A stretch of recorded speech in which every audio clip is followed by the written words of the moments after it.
Mataku kembali membelalak saat memastikan satu persatu wajah dari kartu identitas tersebut. Karena wajah mereka hampir sama dengan yang berada di album foto Bu Sekar. Assalamualaikum warahmatullahi wabarakatuh. Kembali lagi di channel Berita Mistis. Untuk kisah kali ini masih melanjutkan dari kisah yang sebelumnya, yaitu kisah yang berjudul Rahasia Besan. Bagi teman-teman yang ingin baca langsung ceritanya, nanti silahkan saja kunjungi linknya yang nanti akan saya sertakan di kolom deskripsi. Dan jangan lupa follow juga akun penulis. Dan seperti apa untuk kelanjutan kisah ini? Langsung saja kita simak berikut ini.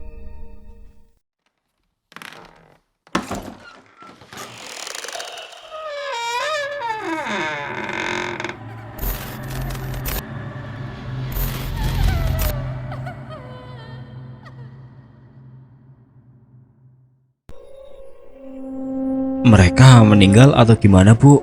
Tanyaku lagi. Bu Alma hanya mengangkat kedua bahunya. Dulu sempat geger, bahkan polisi aja ikut nyariin. Tapi lama-kelamaan, kasus itu juga menghilang begitu saja. Banyak orang tua, kerabat, bahkan teman-temannya yang terus berdatangan ke rumah ini.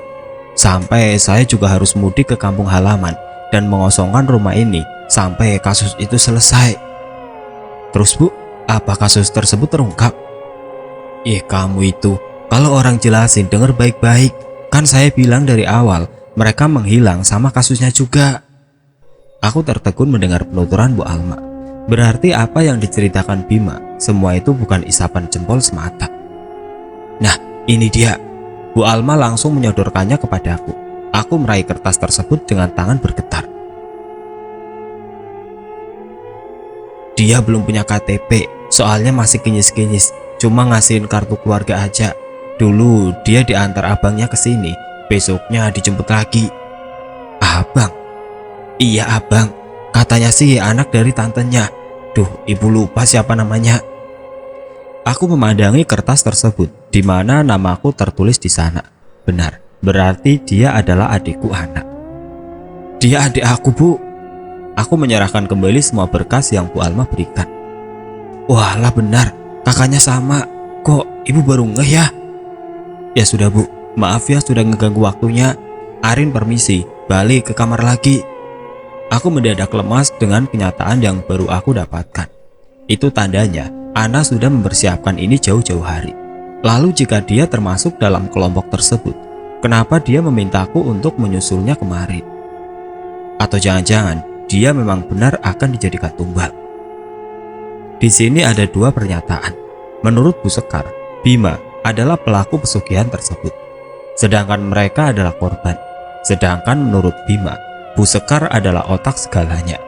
Dari bukti-bukti yang aku dapatkan beserta kejanggalan-kejanggalan tempo hari, pernyataan Bima lebih masuk akal.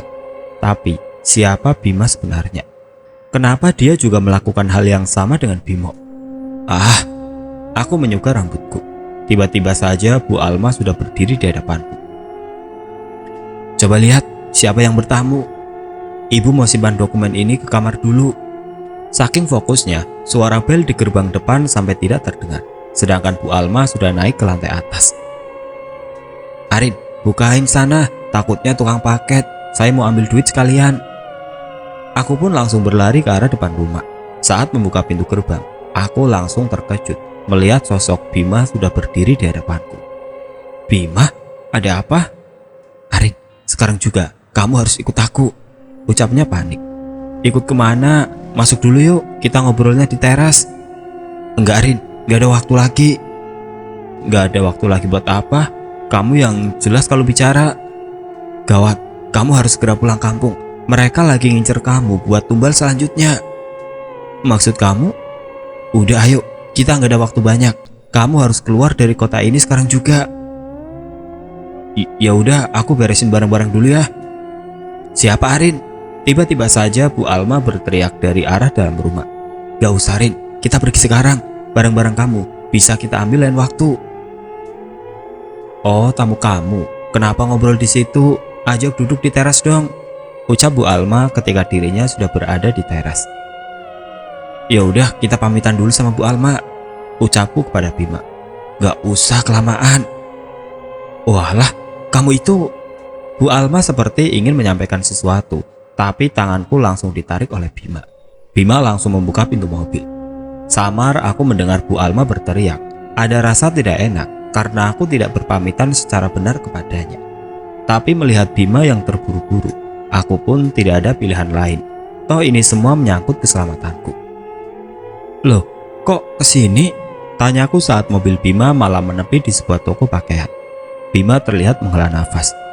"Lihat penampilan kamu," telisik Bima kepada pakaian yang aku kenakan karena lupa mengganti pakaian terlebih dahulu sebelum berangkat. Aku menggaruk kepalaku yang tidak gatal. Lupa belum ganti." "Ya sudah, ayo turun." "Ngapain, Bim?" "Masa tidur? Ya ganti pakaian lah. Udah ayo, aku risih liatnya." Bima langsung turun dari mobilnya, kemudian membuka pintu mobil di sampingku. "Aku ikut nih." "Iya, kan yang beli baju kamu, bukan aku. Tenang, aku yang beliin." "Tapi Bim, di dalam ramai banget, aku malu." Bima menoleh ke toko tersebut, di mana di dalamnya banyak pengunjung yang berdatangan. "Ya udah, kita cari toko yang lain." "Gak usah Bim, repot-repot," tolakku lagi. "Ya terus mau gimana? Atau aku aja yang cari?" "Gak apa-apa memangnya." "Ya udah, aku cari sebentar ya." "Bim, cari yang murah aja ya, atau beli dress aja," teriakku pada Bima yang sudah memasuki toko tersebut. Aku memijat pelipis. Sebenarnya tubuh ini sangat lelah, mengingat betapa peliknya masalah yang saat ini aku hadapi. Aku menunggu di dalam mobil, sambil sesekali memperhatikan Bima yang terlihat tengah memilih baju wanita di dalam sana. Tidak lama Bima sudah menenteng 2 paper bag yang lumayan cukup besar. "Bim, banyak banget. Kamu beli buat siapa aja?" "Aku nggak tahu, asal pilih aja." "Ya buat kamu." "Masih nanya? Sebanyak ini?" "Heeh." Bima langsung menjalankan kembali kendaraan, sedangkan paper bag yang berisi pakaian dia serahkan kepadaku. "Kita cari toilet umum." "Makasih ya Bim." Bima mengangguk seraya tersenyum, tapi pandangannya tetap fokus kepada jalanan, tanpa menoleh sedikit pun kepadaku. Tidak jauh dari toko tersebut, Bima menepikan kembali mobilnya di sebuah tempat pengisian bahan bakar. Kebetulan ada toilet umum di sana, sehingga aku bisa berganti pakaian. Saat di dalam kamar mandi, aku heran karena hampir semua baju yang dibelikan Bima berwarna putih. Dari dress, t-shirt, hingga kemeja, hanya ada 2 celana jeans yang memiliki warna berbeda. Aku pun gegas mengganti pakaian, karena takut Bima lama menunggu. "Loh, kok nggak ganti?" tanya Bima heran karena melihat penampilanku tidak berbeda. Aku memilih mengganti celananya saja, sedangkan atasannya masih memakai kaos rumahan milik Bima yang dia berikan pagi tadi. "Bajunya putih semua, takut cepat kotor. Lagian kaos punya kamu juga baru aku pakai tadi pagi. Kalau bawaannya pakai jeans kayak gini, penampilan aku nggak terlalu buruk kan?" Bima tidak menjawab, tapi wajahnya sudah terlihat kesal. Aku pun langsung terdiam. Ada banyak dugaan sementara. Bisa jadi Bima kesal karena aku tidak menghargai pemberiannya. Atau mungkin, segera aku menepis pikiran tersebut. Saat ini yang terpenting adalah pulang ke kampung halaman. Meskipun dalam benak ini masih tersimpan kekhawatiran untuk anak. "Yang tercepat ke kampung halaman kamu naik apa?" "Kereta sih, 4-5 jam. Kenapa?" "Ya sudah, kita naik kereta." Bima langsung mencari stasiun kereta api terdekat. Entah kenapa sepanjang perjalanan, wajahnya berubah pucat. Aku pikir Bima hanya akan mengantarku sampai stasiun kereta api. Ternyata salah. Bima juga memesan tiket yang sama. Itu tandanya dia ikut dalam perjalanan pulang. "Kamu ikut juga?" tanyaku saat tengah menunggu kedatangan kereta. "Setidaknya aku antar kamu sampai depan rumah," balasnya tanpa melirikku sedikit pun. "Aku pulang sendiri juga nggak apa-apa Bim. Sampai sini aku udah bisa sendiri kok." Bukannya menjawab, Bima langsung menarik tanganku ketika kereta sudah berhenti di hadapan kami berdua. Saat itu hanya ada beberapa penumpang yang naik, tidak ramai seperti biasanya. Namun suasana mencekam sangat kentara saat kami berdua sudah berada di dalamnya. Perlahan kereta yang kami tumpangi pun melaju meninggalkan stasiun. Kereta yang kami tumpangi termasuk kelas ekonomi. Aku melirik kanan dan kiri, tidak kurang hanya ada 10 orang dalam satu gerbong ini. dan kami berdua salah satunya. Angin berhembus kencang saat seseorang di depan kami tiba-tiba saja membuka jendela, sampai rambutku menutupi seluruh wajah. Aku terpejam saat ketika angin tersebut menerpa wajahku, dan kejadian aneh pun bermunculan. Berawal dari bulu kuduk ini meremang, bukan karena udara dingin yang berasal dari arah jendela, melainkan penumpang yang berada dalam gerbong ini. Sadar atau tidak, kenapa jumlahnya bertambah banyak? Hampir semua kursi penumpang penuh, padahal seingatku tadi hanya ada 10 orang. Itu pun jika dihitung dengan aku dan Bima. "Bim," cicitku sembari menunduk. "Ya," jawab Bima. Semenjak menaiki kereta, Bima memang terlihat memejamkan matanya. Aku pikir dia sudah terlelap, tapi ternyata dia masih menyahutiku. "Kenapa?" Akhirnya dia menoleh. Aku hanya memberinya kode dengan ujung mata. Bima pun paham. Dia melirik sekeliling kami berdua.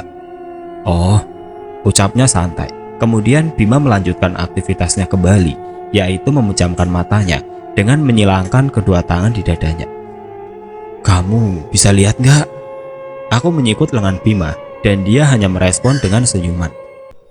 Akhirnya aku mengabaikan keadaan sekeliling, berusaha bersikap setenang mungkin. Meskipun tidak dipungkiri, jantung ini memacu debaran lebih cepat dari biasanya.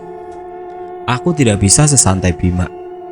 Apalagi saat udara panas tiba-tiba saja menyerang. Aku melirik Bima dan masih terlihat sama.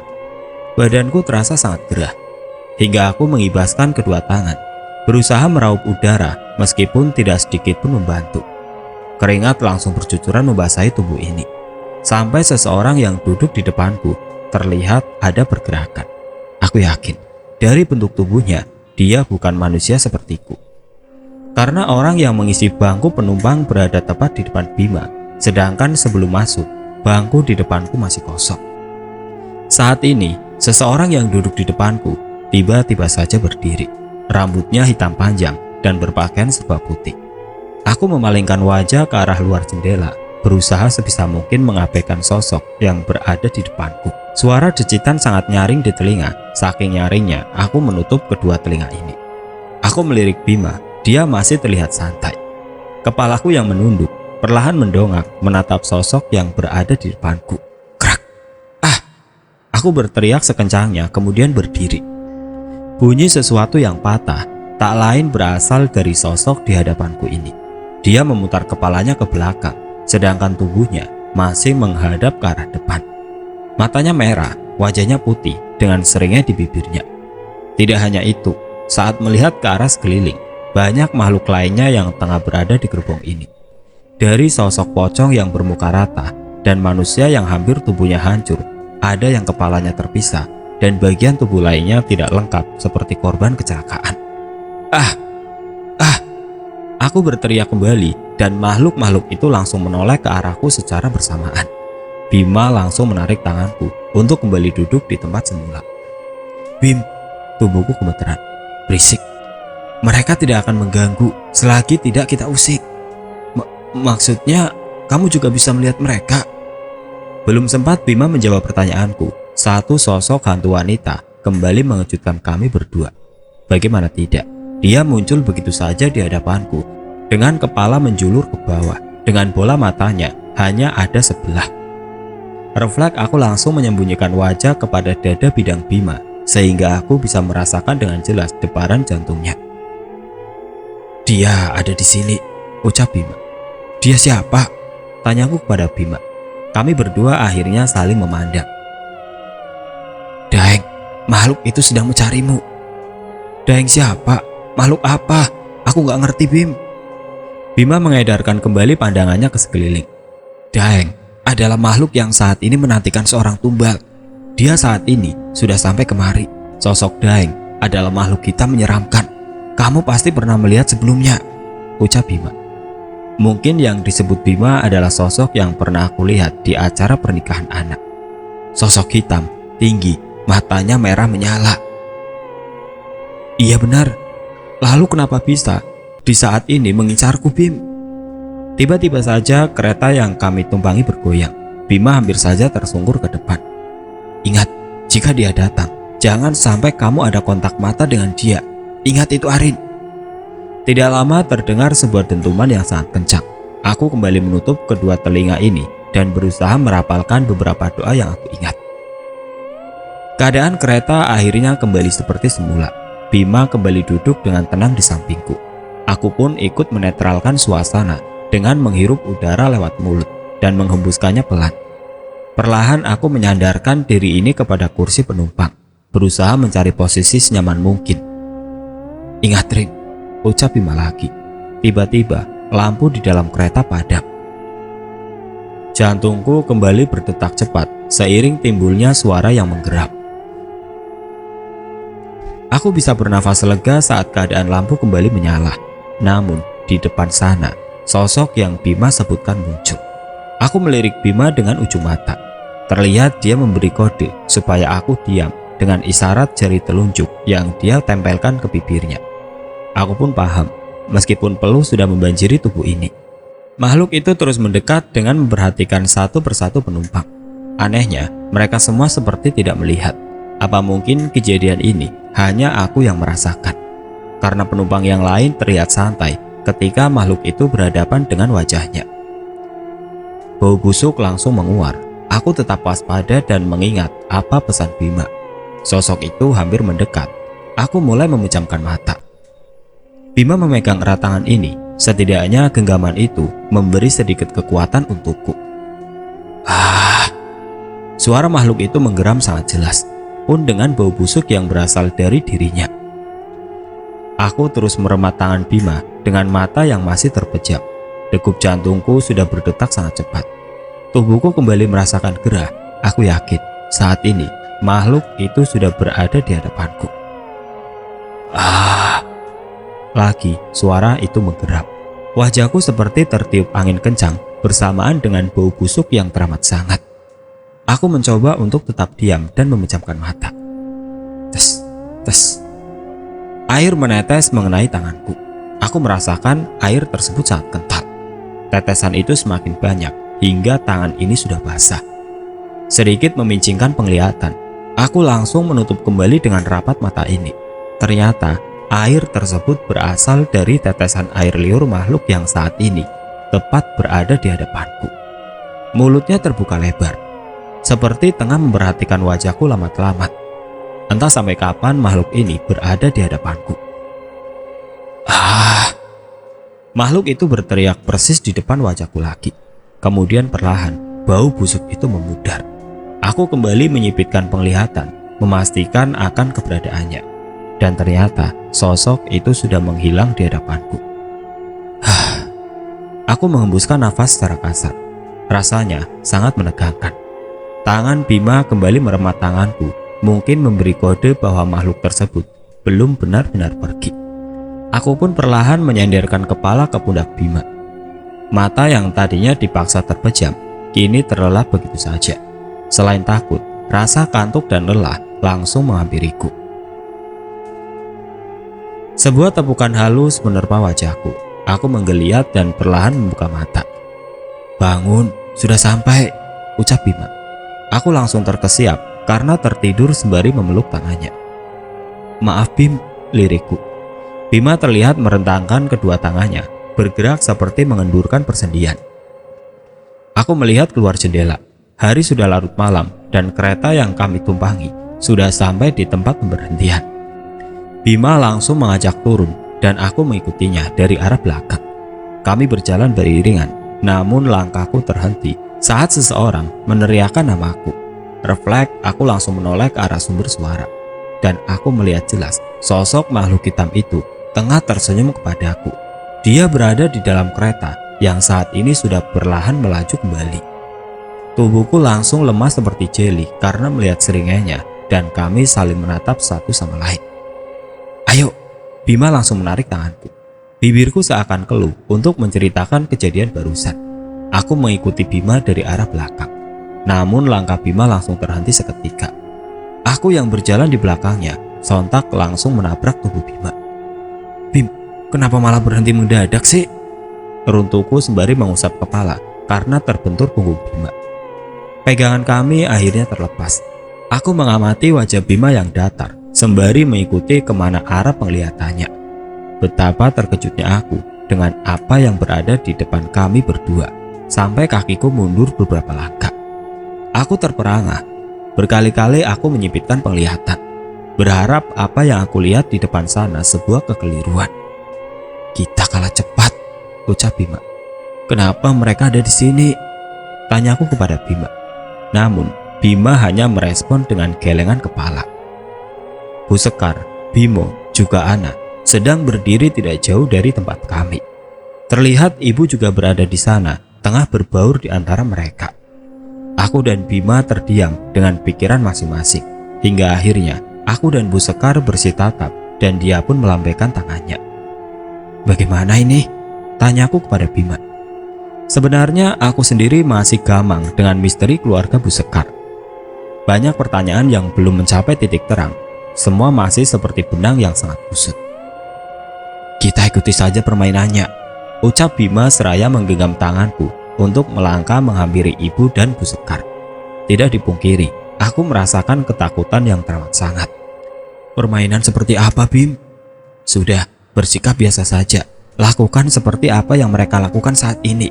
Tapi ingat, kamu harus lebih waspada. Pulanglah ke rumah. Aku tidak akan kembali ke kota sebelum masalah ini selesai.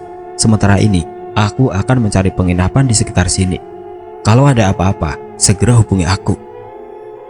Masalahnya, aku gak punya ponsel. Pakai ini. Tiba-tiba Bima memberikan ponselnya kepadaku. Aku tidak bisa menolak karena saat ini kami berdua sudah dekat dengan Bu Sekar. Hai Arin, lama gak jumpa. Kamu baru turun dari kereta api juga. Wah, kebetulan sekali ya. Kita sampai di waktu yang hampir bersamaan, ucap Bu Sekar. Kebetulan sekali ya Mbak Arin. Loh, ada Bima juga. Kalian barengan. Ana menelisik tangan kami berdua yang saling bertaut satu sama lainnya. Kalian sudah saling kenal? Pertanyaan itu kali ini berasal dari ibu. Aku hanya bisa menanggapinya dengan senyuman, sedangkan yang menjawab pertanyaan adalah Bima. Betul, kami berdua sudah saling kenal. Arin bekerja di sebuah klinik kesehatan, di mana saya sering berobat ke sana. Dan kebetulan hari ini kami berdua tidak sengaja bertemu di stasiun dan mempunyai tujuan yang sama. Akhirnya ya seperti ini. Bu Sekar tersenyum sinis sembari melipat kedua tangannya di depan dada. Dia tidak henti-hentinya memperhatikanku dari ujung kaki hingga kepala, sampai aku sangat risih mendapat tatapan demikian. Kamu ini siapanya ya? Kok kayaknya kita pernah bertemu? Tanya ibu. Oh, ini itu Bima. Ucapan Bu Sekar langsung terjeda karena Bima sendiri langsung menjawabnya. Saya keponakannya Bu Sekar. Kita pernah bertemu waktu makan malam tempo hari. Bu Sekar nampak mendengus karena Bima menyela ucapannya. Jadi, Bima ini adalah keponakannya. Yang benar itu yang mana? Bukankah Bu Sekar pernah bilang dia itu anaknya? Sekarang Bima malah mengakui bahwa dia ini keponakannya. Ibu pun akhirnya mengajak kami semua untuk pulang ke rumahnya. Kebetulan ada satu kamar kosong yang bisa digunakan untuk Bu Sekar beristirahat di rumah. Sedangkan aku akan memilih tidur bersama ibu. Ada yang aneh melihat Bimo suami Ana. Kali ini tidak banyak berbicara. Bahkan Bimo terkesan menjadi pendiam. Kami menggunakan dua mobil taksi. Bu Sekar satu mobil dengan Ana dan Bimo. Sedangkan aku bersama ibu. Lalu Bima, dia memilih untuk langsung mencari penginapan. Sedangkan ponselnya saat ini sudah aku pegang. Sebelum berpisah, Bima membisikkan sesuatu tepat di telingaku. Malam ini, kamu selamat. Bulan purnama tidak jadi muncul, ucap Bima yang seketika membuat bulu kuduk ini meremang. Memang benar, malam ini malah turun hujan cukup deras. Aku melihat ke arah langit, bulan tertutup awan sebagian. Bima pun lebih dahulu berpamitan. Setelahnya kami semua langsung pulang. Di dalam perjalanan, ibu terus berceloteh menceritakan betapa bangganya dia karena Bu Sekar akan menginap beberapa hari ini di rumah kami. Hal ini akan dijadikan sebagai ajang pamer kepada para tetangga. Sangat memuakan, tapi itulah sifat jelek ibu. Kehidupan kami yang memang sedikit terbelakang saat ini, mempunyai besan yang kaya raya seperti Bu Sekar, sudah pasti menjadi aji mumpung baginya. Belum tahu saja ibu, kalau ada kenyataan mengerikan dari besannya itu. Sayangnya, saat ini aku belum bisa menguaknya. Hatiku berdenyut nyeri. Seandainya ibu mengetahui bahwa kedua anaknya menjadi korban pesugihan, apa ibu akan terus membanggakan keluarga besarnya? Entahlah. Yang jelas, malam ini aku hanya ingin segera merebahkan diri di atas kasur. Mungkin benar kata Bima, malam ini aku bisa selamat. Tapi untuk hari-hari selanjutnya, semua masih misteri. Siapapun itu Bima atau Bu Sekar, aku harus waspada kepada mereka.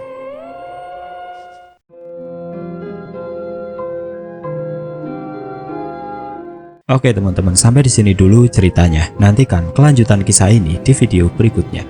Agar tidak ketinggalan, klik tombol subscribe channel ini dan nyalakan lonceng notifikasinya. Wassalamualaikum warahmatullahi wabarakatuh.